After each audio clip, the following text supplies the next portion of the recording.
So what? There you go. Colin, your turn. I'm pretty sure if I try and burp right now, I'll throw up. I've eaten nothing but tacos for the last 48 hours. I'll get another one for you. Thanks for covering. I got you. Welcome to Buzzbait. More like Buzz Barf. If that wasn't Jesus. one hell of an intro. Your wave of something new each week. I'm your host, Laura. With me, obviously, Colin and Megan, as you heard them. One day, like, you're gonna say, with me as always, Meg. Colin will never be around again because he died. He died. Oh, he just shit! died. Just what like happened passed to him? away. Probably just all the crazy cocaine-fueled sex orgies. Finally got to him. His old ticker couldn't take it anymore. I knew less about Colin than I thought. That's one thing that I realized. Like, I feel like we know some crazy things about each other, but I feel like also after a conversation we had last week, I feel like Colin especially maybe doesn't know a lot. Maybe you also don't know a lot about me because like we've only known each other for a couple of years. So interestingly enough, like we are very limited to like what we talk about and like have expressed, and then just like a few years. And so like there's like this whole other like side in life. Like there's like a lot more. Like Yeah, I don't I'm know actually the so Bay much shit Harbor about you Butcher. guys. Yeah, I'm. Well, I mean, just last year, right? Colin found out that I have not only a sister, but also a brother. Like he finally learned that I have siblings. Yeah, it was so wild where I was just because we were playing fucking Grim Eclipse, and I think you were playing as Weiss. I was playing Weiss, and you had said something about like something Weiss had said or something, and I was like, "I'd fuck your sister," and you were like, one "What?" of the voice lines. It was like a voice line. And Yeah. Oh yeah, it was Weiss going like, "Oh, I can't wait to tell Winter," and then you said something. You were like, "Yeah," it was like, "Oh, I was like, I'd bang your sister." I was like, "I'd fuck your sister," and you just went, "What?" Yeah, I went dead silent. And like in my mind, Uh-oh. in my mind, I was like, "Laura, we talk about this all the time. Like, Winter's a baddie. I would get up in that." And then it was just like after the long pause, I was like, I genuinely was like, "Did I say something wrong?" And you were just like, and I'm like, "Why would you say that about my sister?" And I was like, and I genuinely was like, "Laura, I didn't know you had a sister. I was talking about Winter," and you were just like, "Oh," and then you were like, "Yeah, like people used to just fucking say that shit to me sometimes," and I was like, "I didn't know you had a sister." Yep, I have a hot military sister, just like Weiss-Schnee. Just like Weiss-Schnee. Just like Weiss-Schnee. I was also silent because I did know that Laura had a sister. I just didn't know anything about Laura's sister. I just knew of the sister. And so I was just like processing in my mind. Because you were like responded to the like voice line. So neither of us like made the connection between Weiss at all. Because you were just like, I'd fuck your sister. And you... Yeah, because that was the worst part is I was the only one next to you when she said it. So like Meg and the other guy that we were playing the game with were like in the other corner of the map. Right. And so Laura and I are just fighting the Grim, and Weiss says that, and I'm like, "I fuck your sister," and Laura just goes, "Huh?" and I'm like, "What are you guys talking about? What?" But there was just like silence for a moment. I wish we were recording so badly. Dude, if we had the channel back then and I was editing that video, I would just like put like a bit. I would literally slow the gameplay down so it was a longer silence, and just put big letters on the screen that goes, "I promise, guys, it's not as bad as you think." But just leave like 35 seconds to a minute of just silence. Yeah, gotta let it, fester, let it settle deep in your chest. Absolutely, just let that process. But that was fun. But I was realizing that we definitely don't know like as much about each other. I was thinking about it because Colin didn't think that I could live the life of doing crazy shit, and he doesn't know that I'm an adrenaline junkie who has a genuine fixation on doing insane things as often as I physically can. I just don't. It's not really that I like. After you explained it, it wasn't even really that I didn't think you would do that. It's that I didn't think you were able to because I've seen you fall on a flat surface. I mean, you're right. But that So it was like Meg I might watched air trip you. So I was like, as you explained, I was like, yeah, like Meg might enjoy doing things that provide adrenaline, but I was like, I don't know if Meg can do some of those things because, like, can or Meg. cannot is not the question. Do or do not is the question, and I do. I do. I mean, think about it. Think about how clumsy I am, and also how big I am, because the bigger you are, the harder you fall. And I still am willing to do things that I know have, like, even the most mildest danger just for the dopamine. It's like I'd choose to walk on uneven surfaces knowing that I can't walk on a flat surface. So, like, clearly I have zero regard for my own health and safety when it comes to most things. And yeah, I think that that's a pretty solid indicator of hey, I'm gonna do it. It may not work out in the end for me, but I'm gonna do it. But it was just talking about that stuff. But speaking of me being big and falling really hard, um we were talking That's what about this whole We episode's got about. way Meg's off greatest topic hits. right out the gate. But yeah, Yeah, today's it's kind of topic. because we started the podcast and then I immediately had a thought that I needed to get out of my head. yeah, and it just kept going down the little rabbit hole. That's And it it. snowballed. We're gonna start like a secondary podcast or the video series where it's just me ADHD stimming the entire, like, the episode title is gonna be like, this is one topic, this is another topic, this is another topic. Do you want to know how they're related? Watch the fucking video. I promise they The all video connect. essay. They all connect somehow. I personally love that idea because literally, like, when people are talking and having a conversation with ADHD, it can go so far down a freaking rabbit hole. And I love personally being like, how did we get to this topic? And let's follow it back in line. Like, let's see. I talked about this, and then that led to this. And That's then what that my led buddy to and I this other used to thing. do to his wife all the time. Like, we would just have a conversation. She'd like go to the next room for like 2 seconds. She'd come back and we're talking about a completely different thing. And he and I both have ADHD, so we're both just interrupting each other because we have something we have to say now or we'll forget. And then as soon as they finish that part, the other part, like, I would occasionally interrupt his interruption because I had something else to say. And then his wife came back out and she's like, what the fuck are you guys talking about? And I was like, well, we started talking about like a call he went to with the fire department. And now we're currently talking about the oh god, I don't even, like, off the top, it was something like relating to a circus. And his wife was like, what the fuck is and I was like, because he was talking about the fire call, he mentioned this thing and it made me think about the fact that, like, he mentioned something like it, like, was something about clowns, and I was like, I don't really like clowns because, like, they're fucking terrifying, I don't like them. And then he just goes, oh, I also really don't like clowns because, like, there was one at a circus, but, like, he was drunk and threw up in front of me when I was a kid, so I fucking hate him. And I was like, and so then she just goes, I don't understand, what the fuck? And we're like, it's fine, you don't have to understand, you weren't part of the conversation. She goes, did you at least answer the question I asked you? I was like, yeah, we answered that in 3 seconds, and then we started talking about cool shit. So the topic today. Just let's bring it all back. Hey, it's Laura from Katana Fish and Buzzbait. Today's episode features a possibly triggering topic for some, and we would like to express concern for those who struggle with eating disorders, body dysmorphia, and other body image-related challenges. If this episode isn't for you, then please feel free to skip and tune in next week where we discuss a later topic. Thank you for your support, and if you haven't turned it off yet, enjoy the episode. Wait, which, if we put the trigger warning in that we intend to early, we're going to trigger warning weight loss and then not talk about it for 8 minutes and then and then get into that. Even better. That's how we suck them in.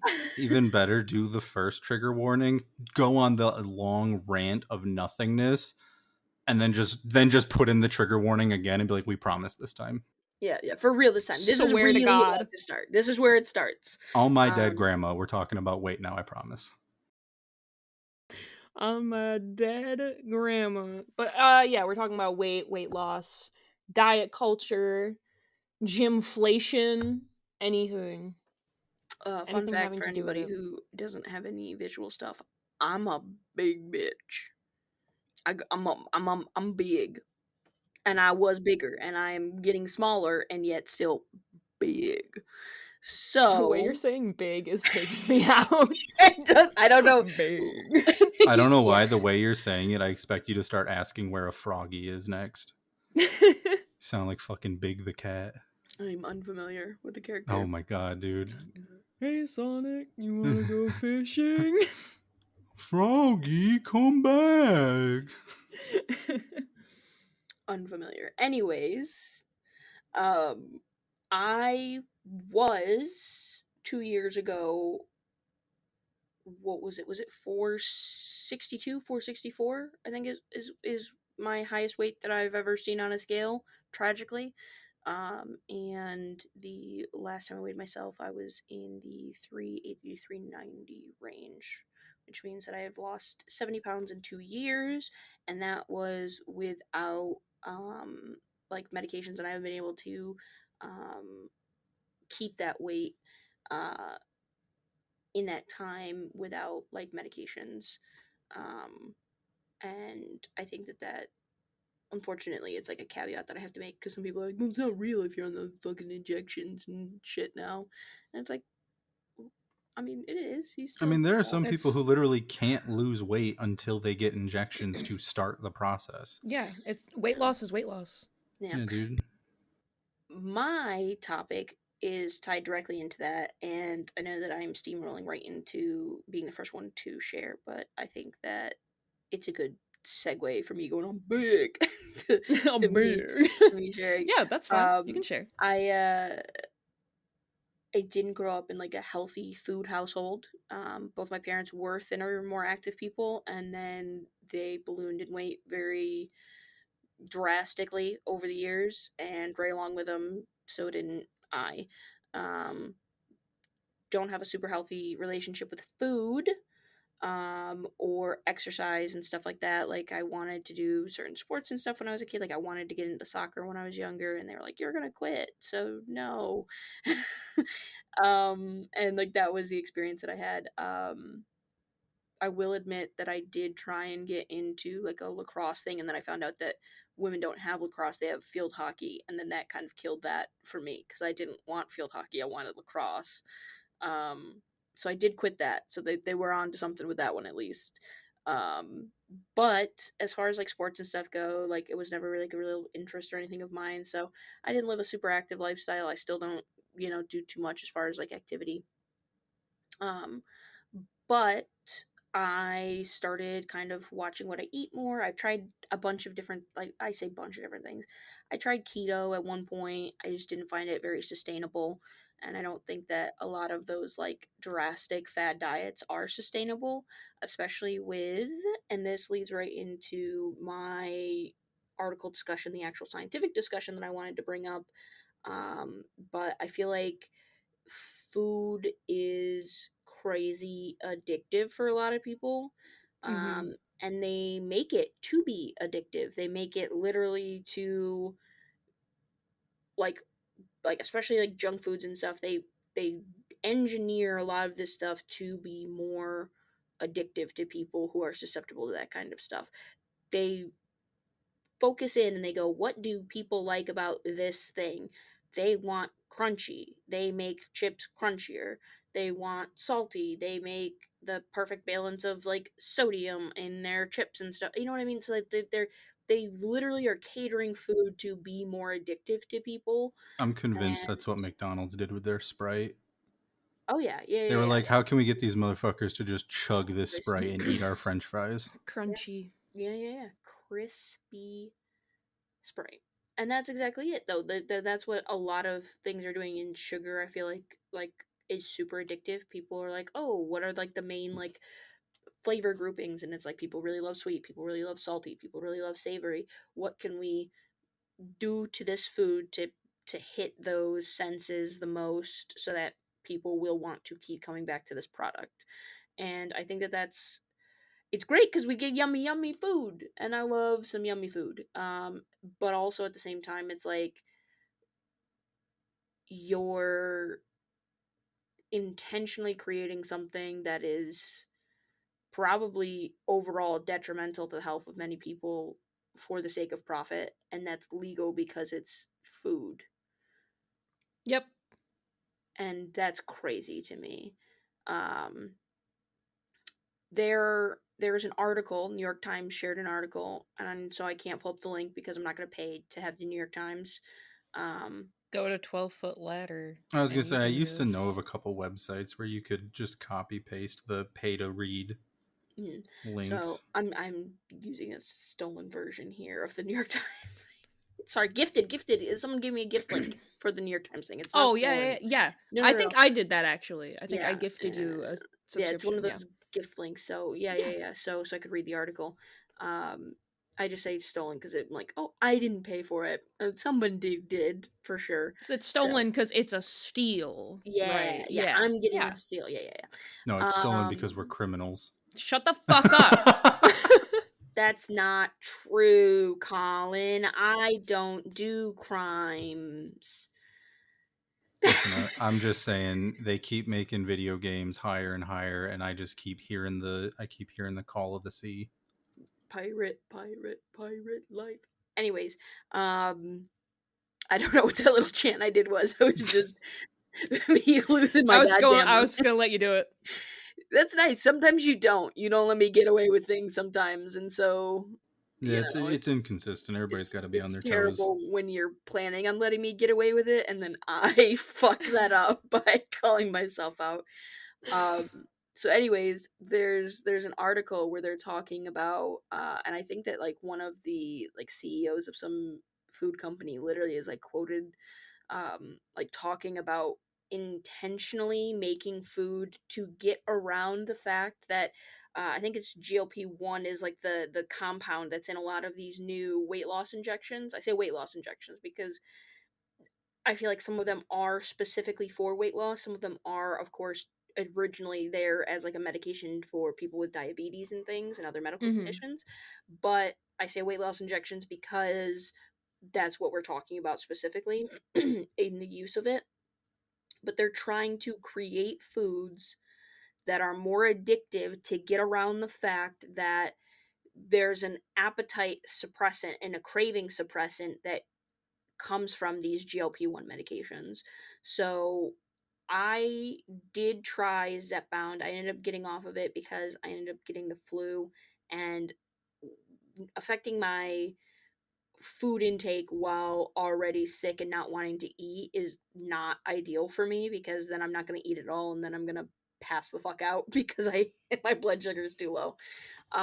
So I was off of it and then I haven't gone back on it because I'm forgetful and lazy, and if it's not something directly in front of my face and it's in the fridge, I'm gonna forget about it. But I've been on it, and the immediate like lack of cravings for food is insane to me. Like it was like a switch is flipped in my mind. Like I went from being somebody who's like I need to eat and not just eat but eat in excess because like portion control was really difficult for me. So I'm like I want that like need to like stuff my face or like even like boredom eat or emotional eat. So like the emotional draining, like I would get really sad, and then one of the things that happens in the human body is your serotonin levels can be affected by carbohydrates, so you can like get cravings when your serotonin levels drop, like when you're having like depressive episodes, and so then that triggers you to eat, and then what happens is your body starts equating the action that you did with the increase in serotonin. So like, oh, your serotonin levels dropped and then you ate and then your serotonin levels went back up. Maybe you weren't intentionally emotionally eating at that time, but now every time you feel that dip in serotonin, you're like, well, if I eat, and it's just something that your brain does in how it processes informations and like pattern recognition. And unless you're conscious of that, it's going to keep happening, and then it gets progressively worse where people are like binge eating because they're sad. Right. I mean, it's a trope in everything where they're like, let's eat a tub of ice cream because we're sad, and it's like that's literally what's happening is your serotonin levels are affecting your body, and they're saying we need this hormone that we're not creating, which means that we need to introduce something into our system to help create this hormone.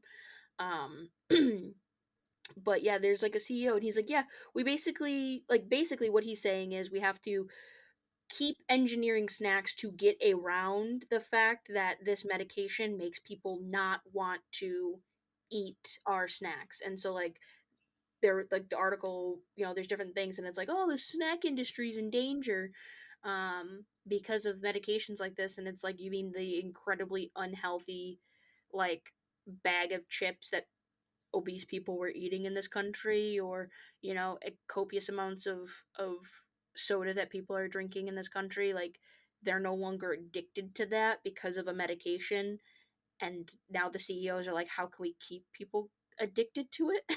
Like, that's It's a cycle. it's dystopian in when you look at it like that. You're like, it's like drug peddlers. Like, these are people who, and it's crazy to talk about it that way, because so many people, especially people who haven't experienced that kind of like food addiction, or like true like intense like craving for food, they're like, we'll just have some self-control. And it's like, even people who look at people who are like drug addicts, and I'm like, just have some self-control, just don't go out and buy drugs, don't do drugs. And it's like, when your body is physically telling you you need this to feel okay, like, how do you,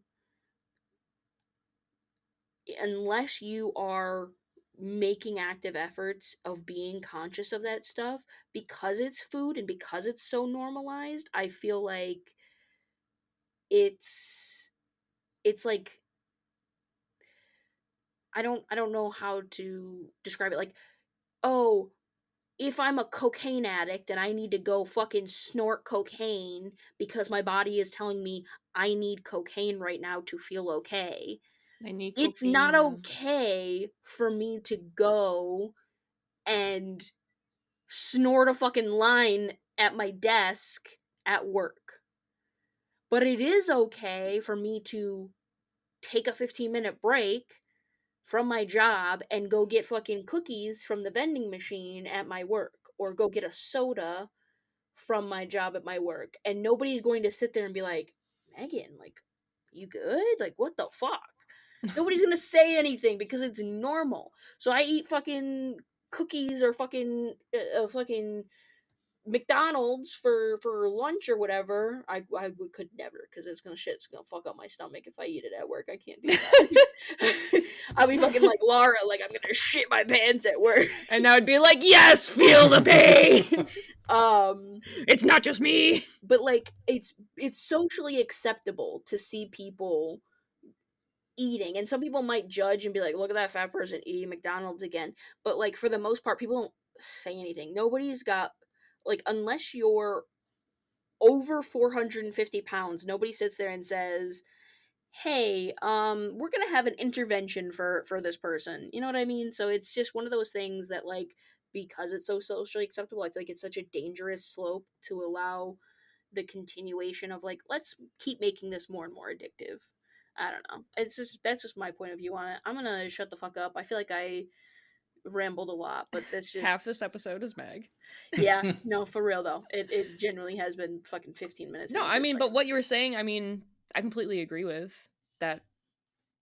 Due to the, like you said, salt, sugar. I mean, sugar itself, I'm pretty sure is just addictive. So adding more to it in your food, I mean, in America, it is so fucking hard. As someone who is doing their best to cut down on sugars and cut down on salt, it's damn near impossible unless I want to eat just raw, like, fruit and veggies all the time. Dog food.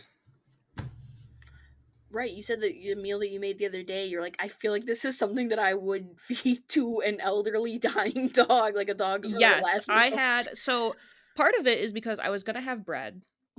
I have like a low carb, like low sugar bread, that I enjoy. I like it a lot, but it burns so quick, right? So making toast, I have to sit there and watch it, because if it's in there even like 1 second too long, it'll be black. And that's exactly what happened. Is I had, I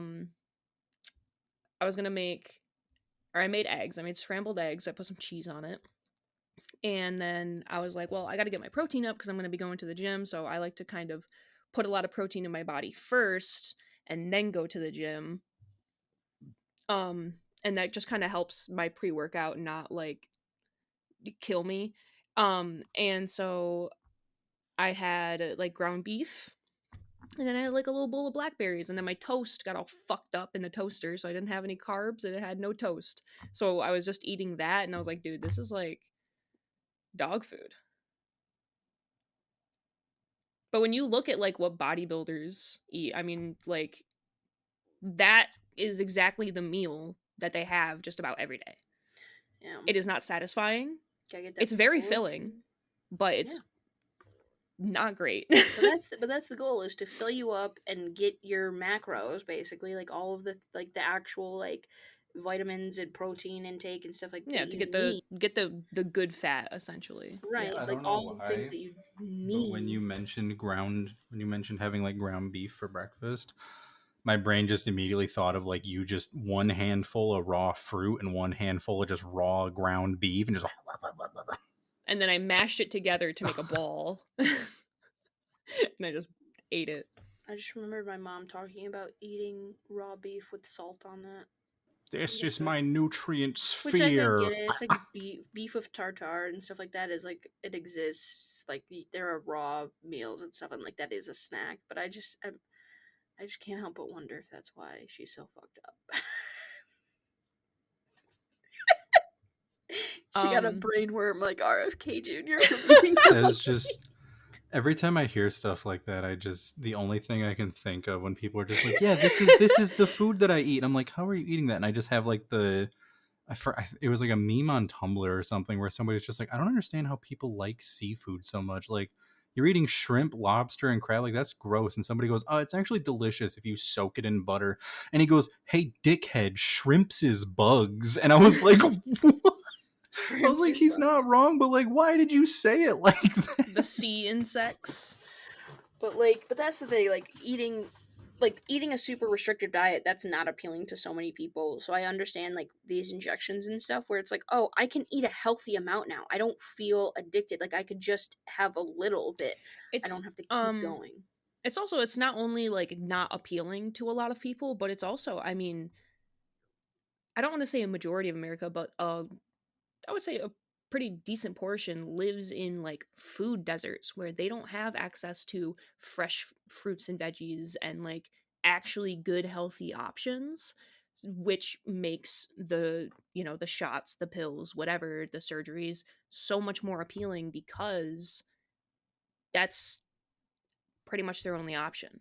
They can't have these fresh fruits and veggies, and maybe they're a single parent, maybe they have like 3 kids, they can't find the time to work out, to go to the gym, to get that activity, and also get those healthy foods that could help them. So it's like, that's, at least when I think of it, that's why it's, if you like, want to exploding. get a workout as a single parent, just buy some sparring equipment for your kids and just get that solid like boxer, like MMA fighter workout, and just fucking armor them up and just start beating the hell out of them. They've got enough energy, they'll keep you on your toes. You're right.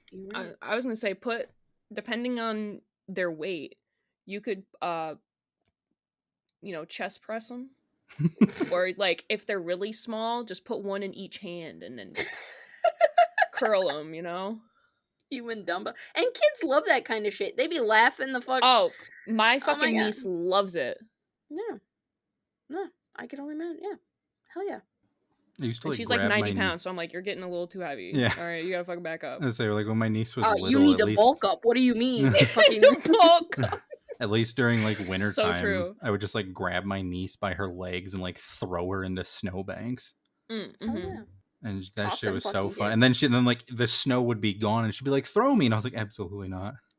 No, can't do that. Sorry, kid. I was like, I'll throw you in the pool or in the snow. Those are your only options. The article that I brought actually kind of ties into a little bit of what we were talking about, like taking shots and pills and stuff like that, because this is from the state press. This is from like 10 days ago, at least from when we're recording now, and it's called Ozempic, Almonds, and That Girl, and how the 2000s diet culture is back. Oh god. And it opens up by saying, ultra low-rise jeans on, green juice in hand, and a grappling sense of deja vu. It's 2025, and the resurgence of 2000s diet culture is undeniable. And I truthfully can't disagree with that. It's never gone away. It's never gone away. It's never gone away. Keto and fucking. I mean, I it's feel always like something. I agree. It never went away, but there was a time period where it wasn't as drastically relevant for a little bit. It That's didn't fair. last very long, but in the, like, I want to say, what, maybe like around 2018, a little bit, there was. I'm thinking that maybe I'm just fat and people have always told me about diets because of that, so it's never gone away from me specifically. Damn. Because you know what I mean? Because, like, I'm like, I don't remember a time where someone wasn't like, oh, have you heard about this diet? And it's like, oh, wait, I'm just fat. They're just telling me I'm fat. But, I mean, that does tie into, like, my personal story of, like, my growing up.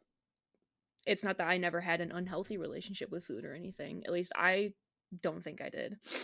I was always much skinnier than my peers, and which made no sense to me because I was like, I'm constantly eating, but the problem was that I was eating, like, snacks, and I was eating a lot of low calorie foods, and that is also due to my mom, who, she did the grocery shopping and she made a lot of the meals and stuff, but she was always on a diet. She was always on a diet. She was always exercising. And just to help her feel comfortable in her body, which I get it. I'm pretty much doing the same exact thing, But it was always like these low calorie diets and these like low carbs, low fat. So as a child, I kind of wasn't getting that. So, I'm running around doing, like, running in the woods, climbing trees, literally expelling all this energy, coming in and being like, okay, I want my 100 calorie dinner, please. Like, it's that was just kind of the reality of it. And I mean, I was fed every day, so it is what it is. But my relationship with food and growing up is that I was always made aware of kind of the nutritional facts of, like, what is in my food, what am I getting. And as I got older, I tried to kind of push that out and be like, well, I'm just going to eat whatever I want. And then I started to be like, I feel like I'm getting sick all the time. No. And because I was always so skinny and, like, frail looking, I was not ever happy in my body. And I don't want to say it's like, I don't know what the fuck it's called, because it's definitely not fat phobia, but it's because it's different.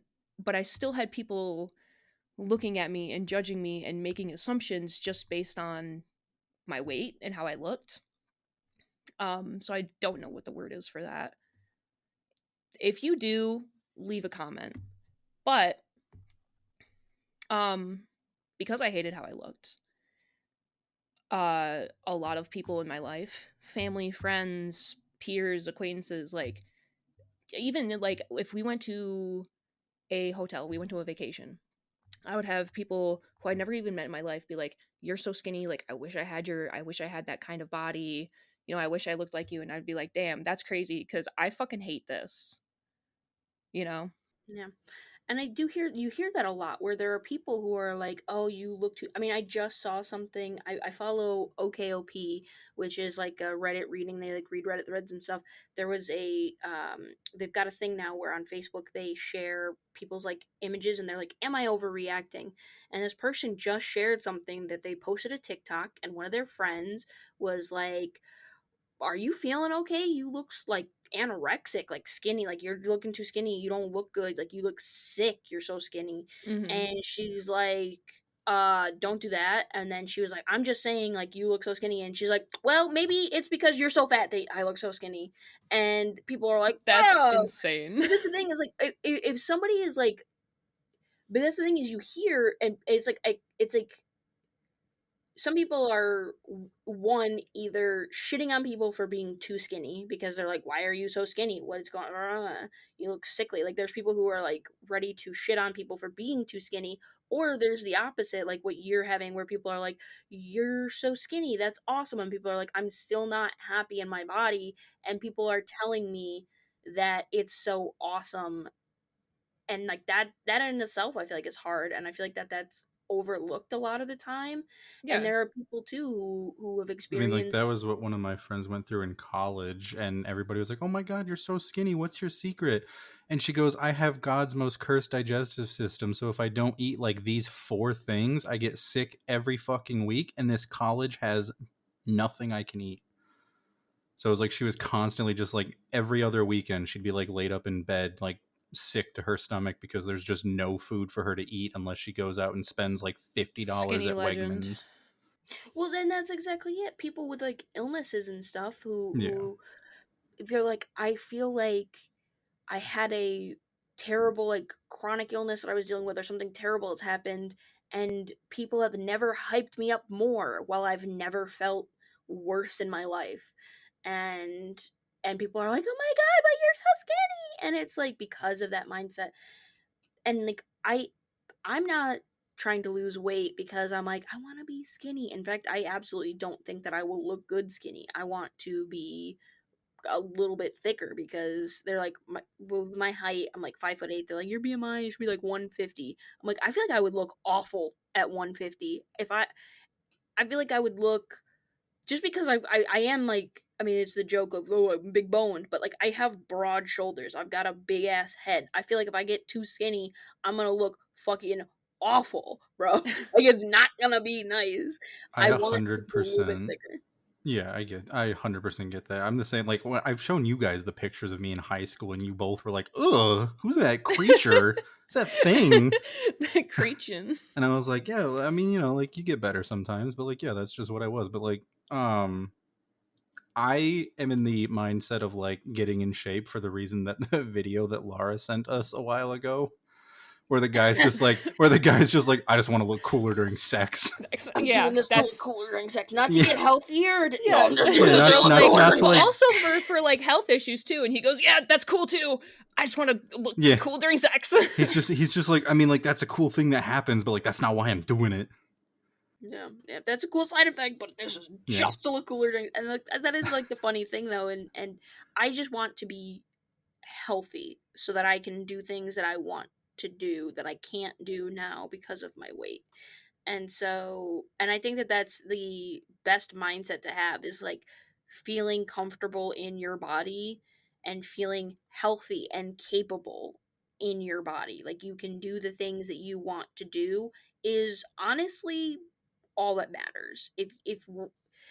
And as long as that what you want to do, because that's hard too, because it's like, well, if you have depression and all you want to do is lay in bed, you can get real big doing that. It You can doesn't also get matter. real skinny. That's so true. That is so true. It just depends, again, your like situation with like food. I feel like it you can either waste away, or you can just fucking do nothing but eat and sleep and put them I on. remember, I don't know if you guys ever, I only ever saw this commercial a couple of times, because what I'm about to describe, every time I saw it, I was like, I'm just gonna turn it off.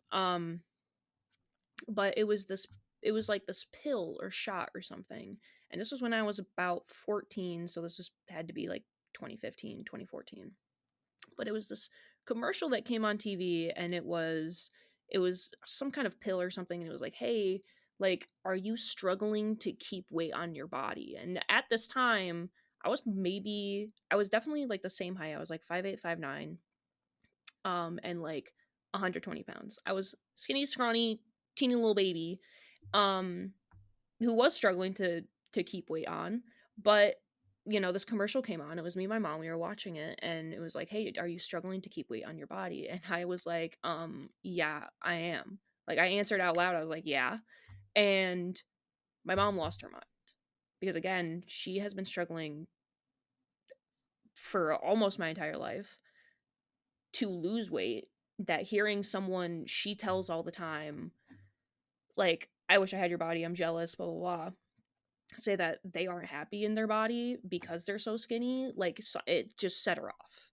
And she was like, you don't, like, deserve to say that. Like, I would kill to have your body. I blah, blah, blah, like, all this shit. And so it just kind of reinforced, as we were saying earlier, like, that I should be happy in my body because I have the body everybody wants. And it took a very long time for me to actually be like, actually, I need to change. And Yeah. that's where we are. Yeah. All right, Colin, it's your turn to finish us out here. All right. I don't have any articles or anything because I have life experience on every side of the body issue spectrum. Oh. Well, we just covered 2 different sides. So here's the third perspective. So when I was a kid, I had undiagnosed ADHD for a long time. And then I finally got diagnosed. And it was like the early days where they're like, just fucking give the kids whatever drugs work. It doesn't matter if the side effects are wonky. Fuck them. Who cares? I don't give a shit. We'll fix it if we have to. I don't give a shit. Yeah. So I was on Abilify for 5 years because it had to counteract my Adderall because the dosage they had me on to like get me through the school day just dialed every emotion that I had up to like 11. And unfortunately, being a middle school boy, most of those emotions just started turning into pure anger, just rage at everything. So I was just constantly getting into fights, like to the point where I would go to the principal's office. She would press one button and immediately just pick up the phone. And I was like, that's not how that's supposed to work. You're supposed to press a button and then dial the phone number. Pre-saved. Yeah. They were just like, Miss Cooper, your son's in the office again. And she'd be like, God fucking damn it. So yeah, I was in like 6th grade. And one of the side effects for Abilify was it was supposed to be an antidepressant, and the side effect was get depression. So that's interesting medication. Also, I found out as an adult, one of the side effects of a medication they gave to a middle school boy was kill yourself. So I was like, oh, dude. Solid plan. Medical industry is so cool. Hey, are you depressed? Take this. One of the side effects is depression and suicide. It's like, guys, maybe we find which chemicals are causing Waiter, that. Yeah. 5 more, please. So one of the other side effects, indirectly, because of the whole, like, you get depression from the antidepressant, is the way that I handled things was I was a kid. And I couldn't like join any of the like intramural sports because my family was not super well off at the time. So I would just go home and like sit in my room, play video games. And so I got super fat. So I was in like 5th or 6th grade. I was like 4'9", and I weighed almost or a little over 300 pounds, which I don't know if you know what that looks like on a human being, but it's bad. It's not a good look. Luckily, it was in the perfect span of time because had I kept just that weight and hit my growth spurt, it would have somewhat balanced out, but I'm glad that I lost some weight. But so 7th grade rolls around, I start playing soccer, and that was also when I got off of the Abilify and I went on a different mood stabilizer for the Adderall, and within a year I went from like 300 pounds to 190. Oh my God. Yeah, like my soccer coach in the springtime, he was like, when I joined the soccer team, by the end of the season, my coach literally just goes, hey, like, I'm not going to like tell anybody, like, I'm not going to get you in trouble or anything. Is everything all right at home? Cause like at the beginning of the season, you clocked in at like 300, 320. And he's like, I'm impressed, but I'm just a little bit nervous. Like, you've lost a lot of weight since the season started. And I was like, yeah, they switched my meds. And the meds that I'm on now basically just they have like a slight appetite suppressant effect. So I just didn't feel like I had to eat as much anymore. And like playing sports helped with my depression because I started making friends and like actually going out and doing something. And so he just goes, all right, well, hey, I'm glad to hear that everything's all right. I just wanted to make sure everything was okay, and if you needed anything, I wanted to let you know that like you could come talk to me. And I was like, I appreciate it, coach. And so I went back, but I was like, I was still a big kid, and there was a couple funny moments. Like we for practice one day, our coach was sick, so he asked one of the gym teachers to come help us with practice, and she goes, so I don't know like what specific like drills or stuff you guys were doing, so I figured we'd just do a classic like playing shirts and skins game, and I would just make sure that none of you died. And we were like, all right, cool. So immediately one of the guys on the team volunteers. He goes, me and Graves are going to be shirts, or me and Graves are going to be skins. And he like starts taking his shirt off, and she goes, okay, sure, that's, you guys can form your own teams, I guess. And it was just funny because like I'm pretty sure like he was also like, the coach might have talked to him because he was one of the 8th graders on the modified team, because we didn't have like, you weren't in JV. It was modified, then JV, then varsity. But I went to a small school, so we didn't always have JV, so it was either modified or varsity. But he was one of the 8th graders, and he knew the coach pretty well. So I think like the coach was trying to like get him to talk to me at first, but he was like, I don't like, he's like, yeah, coach, I understand your concern, but like, I don't know the kid. So, but like, so it was just a whole thing. And then because I was a bit bigger, it was just, people would just like chuckle seeing me run across the field with my shirt off. And at one point, like I blocked a shot, like somebody tried to fucking kick a beamer down the field, and I blocked it with my chest. And because I wasn't wearing a shirt, it was just a soccer ball imprint into my skin. Oh.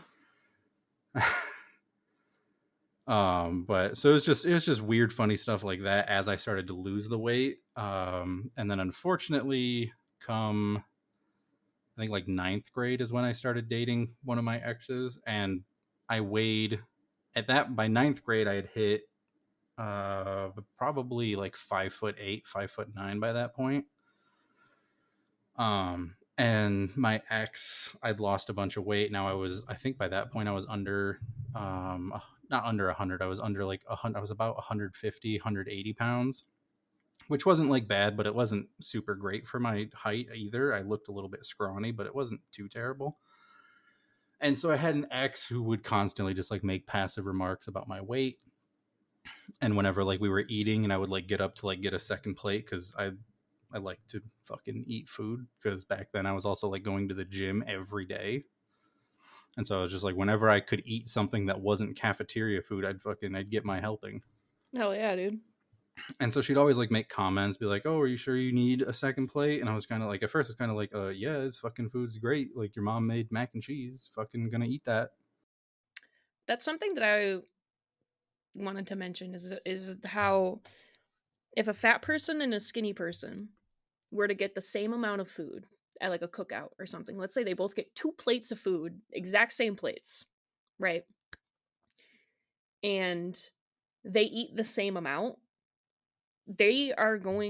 both of those people are going to hear comments, because the fat person, like they're gonna say like, did you really need all that? Like, you know, oh, are you gonna go get some more? Like, of course you are. So it's like something stupid like that. And then like the skinny person is gonna be like, are you sure you can eat all that? You know, it's like, or just like hype, or even like again like the overhype, like especially when someone's hyping them up, yeah, right, where like, and again that may seem like a good thing, where people are like, oh man, I wish that I could eat like that and still be as skinny as you. And it's like, I heard that all the time. Trying not to be skinny, like, yeah. So like, I can't imagine, like, either way you're gonna feel some type of way if your body type is not what you feel the best and most comfortable in, you know. So it's definitely rough on both sides of the spectrum. I just think that it's tragic because it is, again, neglected, that people are like hyping up people who are skinny, who are either because of like medical concerns or eating disorders, or you know, they're not happy with their body type, even though, you know, like they have this idealized metabolism or whatever. And I feel like it's just it's so overlooked. It's like, wow, so people are overly positive to you about your weight. And it's horrible. Right. Yeah, how horrible. What a hard life. Right. And it's like, but it's that mentality of being like, yeah, because it's still not, it's not actually positive. Like, yes, what they're saying is meant positive, or is positive on the surface, but it's not an actual positive thing, because of this situation. So yeah, I don't know. I think that's really overlooked a lot. Oh, for sure. Like I had a friend who like I think she still is shorter than 5 feet tall because like no matter how much food she ate, like her body would just immediately like obliterate it. So like she never had it's weird to say, she never had like enough nutrients to like get a proper growth spurt, so she's just still a tiny little critter. Microscopic, pocket size. But yeah, so my ex made all those comments, and eventually by the time I was, I think, a junior, I had finally gotten up to like 6 foot tall, but now I was only like 120 pounds. Like I was horrifying to look at. Slender Man. Yeah, I literally dressed up as Slender Man for Halloween that year. But like I had a bunch of friends who were just like they were just like checking on me, like making sure everything's okay. What finally started turning things around for me, sadly enough, that summer I quit my meds because I just kept getting a new therapist every time I went to the office that my psychiatrist worked for, which is how I was getting my meds in the first place. So I was just like, I'm not doing this shit anymore. I'm not introducing myself to a new person every month when I show up here. And so over the summer I was eating a bit more, so I started putting on some weight, and then I was maintaining a pretty healthy weight ratio at the time because like I was still getting ready for cross country in the fall, and then I had tennis in the spring, so like I was still doing sports and shit. And then by the time I graduated, I think I was sitting at about 200, 250. So it was like I've done the extremes on both ends. Like I lost 110 pounds and then I gained almost 100 pounds again. And so it's just, and then it's kind of just been like it's got its ups and downs now, where like sometimes I go on a nice hot streak. I'm trying to get back to the gym now that everybody's given up on their New Year's resolutions and our gym is empty. So hell yeah, start losing that's the some time weight. To do it. Yeah, that's the thing. Like I mentioned it to you at least, Laura. I'm trying, like, as much as I was like, oh, I got to get back to the gym so I can look cooler during, I want to get my ass back. I miss having my dumper. Miss looking at that bakery. Oh, man. I miss having the fucking Quake and Shaker. That cake. But realistically, I mostly just want to go back to the gym so that I can just, like at Disney stores, I don't have to be like, do they have the 3X and like go through like all the way to the back? Because in most of the Disney shops, they don't have like the rings of clothes. It's just like one line off the wall. So if I want my big size, I have to like reach up to the back for it. Yeah, I had to.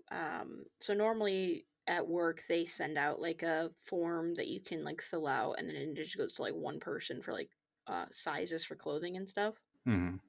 But I'm on like the safety committee at my job, and they had just a piece of paper, like a scrap paper, that they were like, oh yeah, we're getting shirts, so put your sizes down on there, like your name and your size. And I was like, everyone's gonna see it. And it's like everyone can't see I'm fat. Like I would stand around these people, they can see that I'm fat, but like having to write down my shirt size. But they can't. You can't let them know. Right. I can't admit it out loud. Well, that's the thing is, I did say out loud. I'm like, oh, it's embarrassing. To put it down. And he was like, oh, like if you're embarrassed, like you absolutely don't have to put it down yet. I'm like, I gotta get it the fuck over it. Because again, the logic of like they can fucking see I'm fat. They know that I can't hide the fact that I'm super fucking fat. Like that's not. They're standing right next to me. They're right there. I don't know if this is gonna come off as the compliment I think it is, but despite the fact that like you think you're a bigger person, Meg, you by far took up the least space at work in the cabinets, because there was somebody at work who was like the size of Laura, and that motherfucker would do a split to get down to the lower cabinets. And I was like, get the fuck up and get your leg out of my fucking way. I think I know who you're talking about. Without saying his name, he's the guy who got fired, offered a second chance, bragged about not doing any work, and immediately got fired again. Was the person who went to the bar? No, it was a different person. Huh, well, it's crazy. Oh, then maybe I'm thinking of somebody different because there was somebody else who also would. We were about like the same. I think he was a little bit taller, but we were about the same like weight or something. And he also would stretch out and take a lot of space. And I'm like, dude, I'm like 2 cabinets away from you, and you're touching me. Come on. Like you fucking mutation. Well, that is one thing, like, as like a big person, like I'm very, very aware. And then what's also tragic is because my eyes fucked up, like especially this side of my head, I'm like, if I walk too close to someone, I could just fucking shoulder check them. So I've gotta like be careful. Push them down. And I like turn sideways a lot. And like I'm very conscious about being too close to people in the cabinets where I will literally lean the opposite side of anybody else. And if I'm between 2 people, I'm like, let me pull sideways. Yeah, that's the big thing is like the big thing. Me. But so like it's something that like I feel bad about because like I understand that like women have very different experiences out in the world, and I understand that a 6 foot tall, almost 300-pound man probably doesn't make you feel great, especially now that I started shaving my head.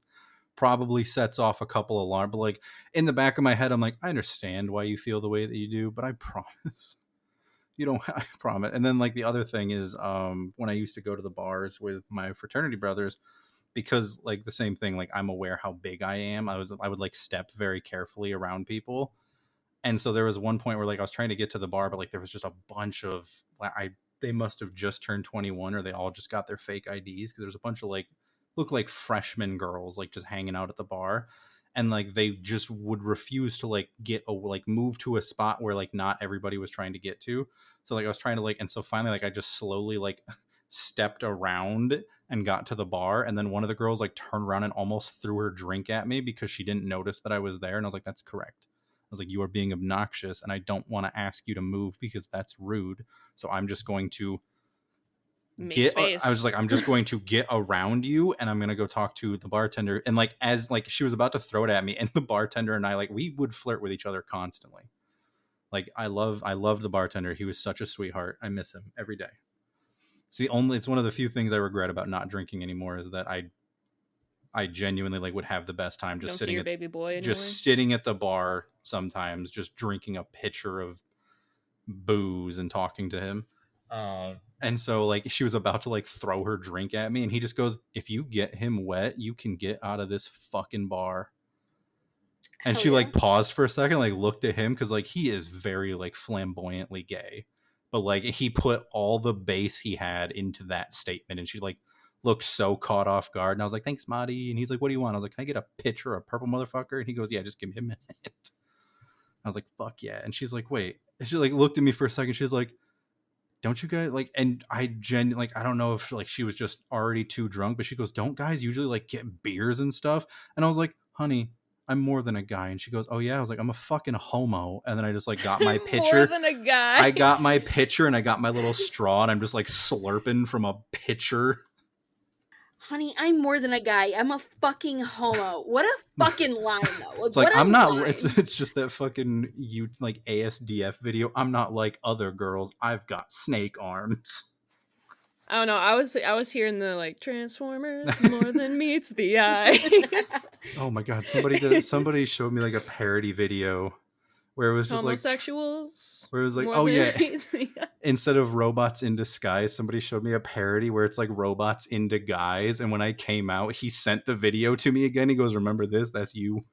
I was like, into guys. I was like, you're a jackass. Instead of saying you're at the gym, you should say you're inside gym. Oh. What do you have? Where are you? Inside gym. But yeah, so my weight loss experience and weight gain experience has been crazy because it was mostly just caused by medications I was put on as a child. Because back in the day, I mean, it's probably still an issue now, but I know that there's like enough parents who are like throwing hands with the school boards that like they were taking it more seriously, and now it's just like, actually, we're getting rid of all that. Sorry, guys. But anyway. Yeah, back then it was just like, your kid's being very disruptive. And it was like, okay, what do you want me to do? And they're like, well, put him on drugs.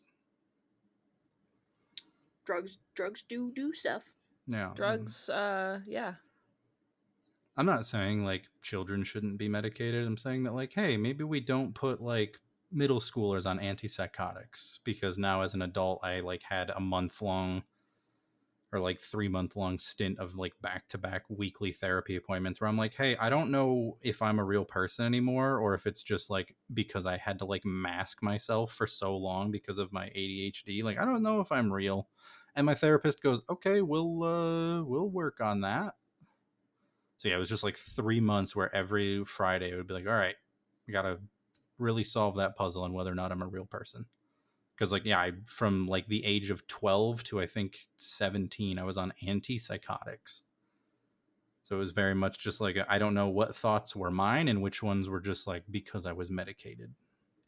Yeah, I was on antipsychotics for 3 years, 2-3 years, because I was misdiagnosed with bipolar disorder because my uncle was bipolar, and the doctor was like, "Oh, you have a family history of it." I'm like, "Yeah, but he did so much acid, he probably doesn't have a normal human brain anymore." Like, that's not mush. like there's clear holes in it if you did a scan, I'm sure, and not to say disparage him, but it's got to be the case. He's like, yeah, I traveled with the Grateful Dead and I made homemade acid, and I think that sometimes I have telepathic powers where I can talk to my best friend. I did acid once and talked to a ghost. That was pretty cool. Yeah. Do you believe though that it was a real ghost, or that it was an acid trip where you were talking to a ghost? Anything's possible. Okay. You know what? That's an alright response. I'll take so it. True. No, I also believe that, because like I don't want to believe in ghosts because I'm a scared little bitch and I don't want ghosts to be real. But also shit happens and I go, what the fuck is that? I want ghosts to be real only because I want to be able to haunt people when I'm dead. That, but also I just would love the idea that like a ghost is fucking around in my kitchen and I just walk out there with like the fucking classic like raw iron just formed into brass knuckles, and I just start boxing a ghost in my kitchen. I thought you were just gonna say naked. I really thought that you were just fat like, I'm hogs swinging all over the place. That's where I thought that was going. Yeah, as soon as you said raw, as soon as you said raw, I was like, okay, all right. No, it's called raw iron. I forget why it's specified that it has to be that, but like it's weird that like it can't be like purified or like enhanced iron in all like the lore and stories. It has to be just fucking like right out of the dirt, melted down, put into something. Hell yeah. But it'd be funny too. Brass knuckles on your nuts. Yeah, I was gonna say, hear a ghost in my kitchen. Hear a ghost in my kitchen. We're cooking. Hear a ghost in my kitchen. I get out there just wearing like fucking Winnie the Pooh in it. I just start helicoptering the ghost. Hell yeah. All right, so we're at time. Let's get the fuck out of here. Do we want to do a question? I have a question that's kind of on theme. Oh boy. All right, my dogs are gonna start barking in a minute, but dude, my dog's been barking this whole podcast. I haven't had shoes on. This is an easy question. If you could bring back one fast food item to stay permanently, what would it be? So like limited food items, so like the snack wraps, or like the KFC, those KFC meals, things of that nature. Oh, so I can't just say, what would you bring back permanently? Can I only just bring back one? Can I not just say that I'd bring back permanently the 89-cent beefy 5-layer burrito? They're not allowed to charge. They're not allowed to charge me $8 fucking for it now. I would say yes, you can bring that back. Fucking perfect. I loved those things, but now it's like, since it wasn't that like what it was introduced. Yeah, it was a big promotion. Yeah. It was like our new item, an 89-cent beefy 5-layer burrito. And I was like, dude, that's rad. And now like you order the same thing, and I shit you not, it's like $6. I would say you can bring that back. Yeah. Radical. That's my vote then, because I fucking love those things. But Jesus Christ. I have another reason why I'm fat is I do have like pickiness and texture issues, so I don't try limited time items usually. I don't try a lot of new things because I'm like, I'm probably not gonna like it. So I have nothing. I've got nothing that they've taken away from me. You're so lucky. Mine is the McDonald's snack wrap. I want the price, and I want the same food. That's it. That's all I want. Snack wraps were a classic. Keep it at a healthy balance. Keep it fat, PHAT. That means food.